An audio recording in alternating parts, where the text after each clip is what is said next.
Bayan, no? Ganda na. So malakas na yung sounds dito at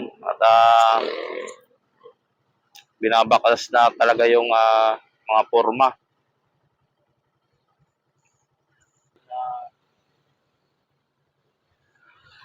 Steel beam para sa pagbubuhusan at mapurmahan na.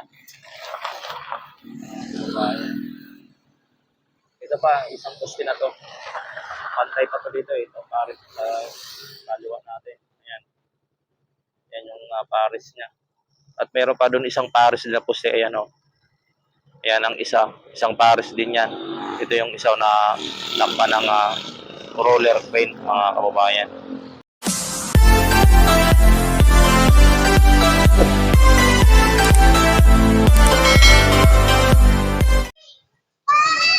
So magandang araw po sa ating lahat, mga kababayan, sa ating mga kababayan sa Luzon, Visayas at Mindanao, at ating mga OFW immigrant. Mega love shoutout po sa inyong lahat.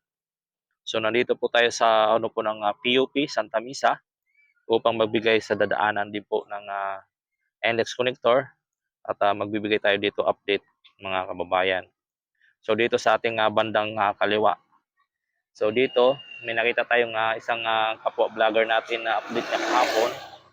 Ito po yung bahay na in-update niya kahapon na ginigiba, no?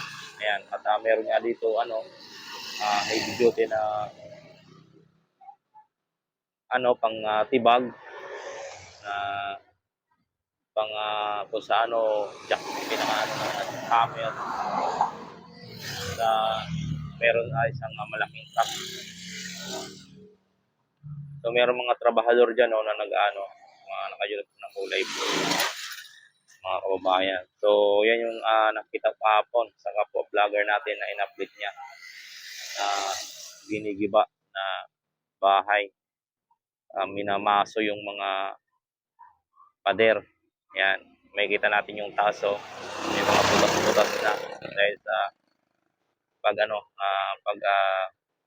gigiba kahapon, minamaso. So ayan, mga kababayan, at i-update natin din yung section 2 stage 3 natin dyan sa may Maui Oasis area. At bago natin umpisan itong ating video, baka naman po pwede makahingi ng favor, pa-like and subscribe sa ating YouTube channel, at huwag kalimutan i-click ang all notification bell para lagi po tayong updated sa ating mga ina-update na mga build project, mga kababayan.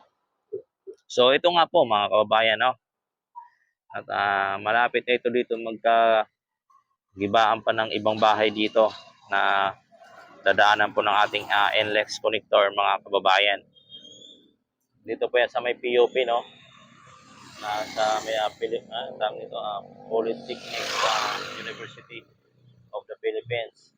Tama ba? Mga kababayan yung meaning ng PUP. Marami dito mga kainan din, mga tricycle driver, no? Mga Lumi, Mami, Paris, at mga kainan ng mga estudyante, mga kababayan. So tara, at umpisa natin itong ating pagpasada doon sa may Pandakan Road para makita natin yung kung ano yung bago doon. So tara, let's go!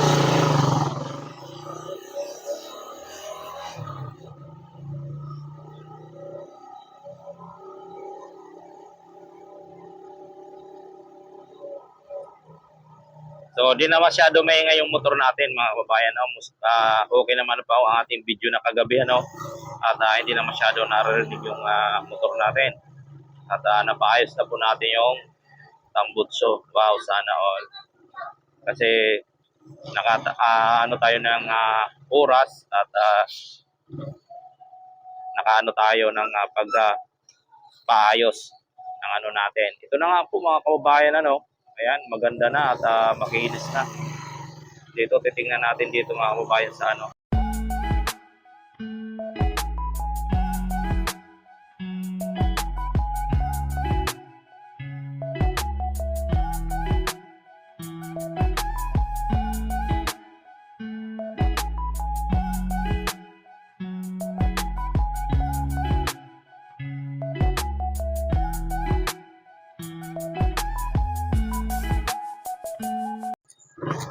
Kasi malakas yung sounds kaya hindi tayo makapag-tambay dyan.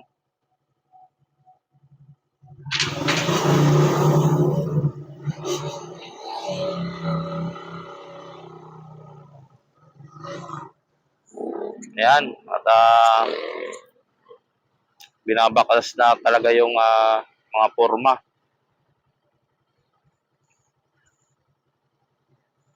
Ito na po yung ano dito mga kabayan, no? Itsura.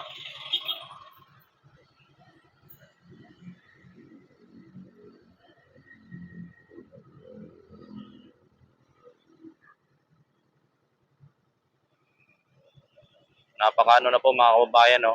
Ayan na po ang itsura ng ating NLEX connector stage 3 section 2A. Ayan. Napakaganda na mga kababayan. So sisilipin natin doon sa kabilang area at harap tayo papunta rito. Pabalik ang ating harap. So ito na. At kunti na lang, malinis na yung ilalim. Kunti na lang yung mga nakaano na mga bakal, mga kababayan. At malapit na ito siguro tapos yung dalawa. Yung isa na lang doon. Tapos yung mayroon pa doon pang 4 at 5 na pag-aanohan din. Gagawan din ng ganito. So may mga drum pa sa taas. So ang lalaki ng drum. Kulay blue. Kaya tinanggal na yung mga scaffolding na iba mga kababayan. No? At yung mga ano dito sa baba. Patibay. Mga pangsahod niya sa tinanggalan na.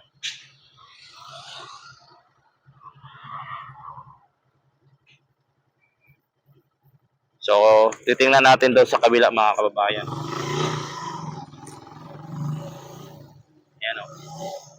Ganda na. Dito yung isa sa gitna. Kaya tanggalan na rin po ng mga scaffolding. Ito yung patapos na rin yung forma nito. At meron ng steel beam dun sa taas. Nakikita na kung bakal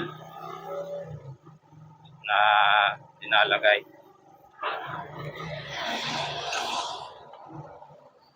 Ito, ang lalaki nitong bakal na ginagamit. Kalahin mo yan, anong size yan na bakal. Ito, ang bakal ang lalaki Kung anong size tong bakal na to. Ayan, laki Kasing laki ng braso ng mga bata. Ayan meron na silang ikabit na steel beam para sa pagbubuhusan at mapurmahan na. Ito pa, isang poste na to. Pantay pa to dito ito, paris sa kaliwa natin. Ayan. Yan yung paris niya. At meron pa doon isang paris na poste. Ayan Ayan ang isang paris din yan. Ito yung isa na lampa ng roller crane mga kababayan. So yan lang po ang ating update dito sa ating NLEX connector section 2A stage 3 na magkukunik doon sa stage 3 na skyway mga kababayan doon sa may Biata, Pandakan. So yan lang po ang ating update mga kababayan dito po sa ating ina-update na to na area. So maraming salamat sa walang isawang support ng mga kababayan. God bless at magandang hapon po sa ating lahat. Yan lang po mga kababayan ang ating update dito po mga kababayan sa may NLEX connector.